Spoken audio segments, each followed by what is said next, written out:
On va retourner au wax avec Dolores Mazzola, ce wax qui est ce tissu merveilleux. Regardez, qu'est-ce que vous cachez, Dolores, là? Je me cache dans la forêt du wax, Alain. Effectivement, ce tissu merveilleux, eh bien, j'ai la spécialiste du wax avec moi, Anne Grosvillet. Bonjour. Bonjour. Merci d'être avec nous.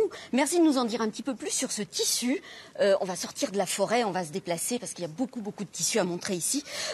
Ce tissu wax, on pense à l'Afrique, mais c'est pas du tout un tissu africain. À l'origine, effectivement, c'est vraiment le tissu de la rencontre des cultures. Son origine est indonésienne. Il est fabriqué en Hollande pour l'Indonésie. Le marché indonésien ne l'apprécie pas. Et donc, il cherche un nouveau marché. Et ça devient l'Afrique de l'Ouest. On commence par le Ghana, qui s'appelle le Gold Coast, à la fin du 19e siècle.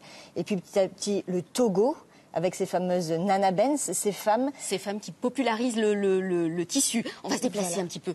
Et alors, ces nanabens, qu'est-ce qu'elles font? Elles donnent des noms à ce tissu. Voilà, c'est-à-dire que les industriels ne donnaient qu'un numéro matricule, quelques chiffres pour identifier le tissu, et elle lui donne un nom, il devient porteur de messages et il devient finalement bien plus qu'un simple tissu. C'est la voix des femmes qui s'exprime dans le wax.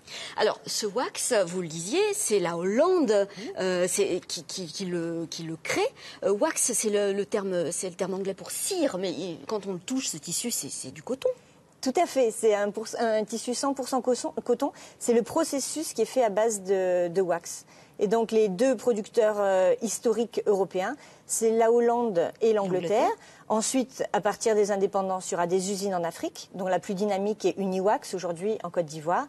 Et puis, comme dans tout le textile mondial, la Chine arrive.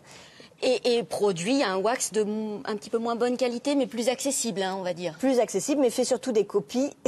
Des contrefaçons. Voilà. Ah là là. Alors, on va s'en approcher justement, contrefaçons. Montrez-nous-en une, là. Je crois que vous en avez apporté une. Celle-ci, alors celle-ci, vous voyez, elle annonce la couleur. Ouais. On a laissé les étiquettes justement pour montrer ce qui était authentique et non, et pour pouvoir apprécier les différences de couleurs. Alors, celui-ci, par exemple, est très intéressant puisqu'il a plusieurs noms suivant les pays où il est vendu. Alors, dites-nous. Il s'appelle Conseiller en Côte d'Ivoire, Macaroni au Togo et quelque chose de bien m'est arrivé cette année au Ghana. On le porte en général dans l'année où un enfant est né. Alors, il y a combien de mots? Est-ce qu'on arrive à recenser le nombre de motifs du tissu wax qui existent dans le monde? Il y en a des milliers? Tout à fait, oui. C'est-à-dire à peu près? Il y en a à peu près, il y a à peu près 500 nouveautés par an. Qui sortent, voilà. Et après, il y a ceux qui sont assez éphémères et puis ceux qui restent dans le temps, comme celui-ci, par exemple, l'alphabet. Alors ça, c'est un classique. Voilà, classique, il date de 1920 et il est encore très populaire aujourd'hui. Alors c'est un marqueur social, hein, quand même, ce tissu wax, Anne. On peut dire que ceux qui portaient ce tissu, c'était des gens d'un certain, on va dire, d'une certaine richesse économique. C'est l'élite. C'était pour montrer qu'on avait eu la chance justement d'aller à l'école et qu'on voulait montrer sur soi. Alors, c'est un tissu qui est un tissu à message, un tissu parlant. Oui. On peut dire ça aussi comme ça? Voilà. Parlant ou porteur de symboles? Porteur de symboles, de messages et qui accompagne finalement toutes les étapes de la vie sociale, même que ce soit dans la politique, que ce soit dans le sport. Alors regardez celui-ci. Celui-ci, il est rigolo, j'ai envie de dire, mais c'est sérieux. On a le portrait d'un ancien président de la République française et le président de la République togolaise. Et ce qui est intéressant, c'est qu'ensuite il est destiné à être cousu et porté. Et donc cette notion d'uniforme sera donnée par le fait que toute la foule porte le même tissu pour accueillir en l'occurrence le président Jacques Chirac. En revanche, chacun aura un modèle particulier, une petite robe à manches courtes, à bretelles, une chemise. Donc on aura la personnalité de chacun qui s'exprime dans la forme du vêtement et puis cette uniformité visuelle. Là, on a la Coupe du Monde de 94 qui était aux États-Unis et où le Nigeria et le Cameroun avaient été les deux pays africains sélectionnés. Alors Anne, on vous écouterait pendant des heures. Vous avez un magnifique livre à votre actif, Wax & Co. Hein. Je vous invite à lire, Alain, parce qu'il est franchement...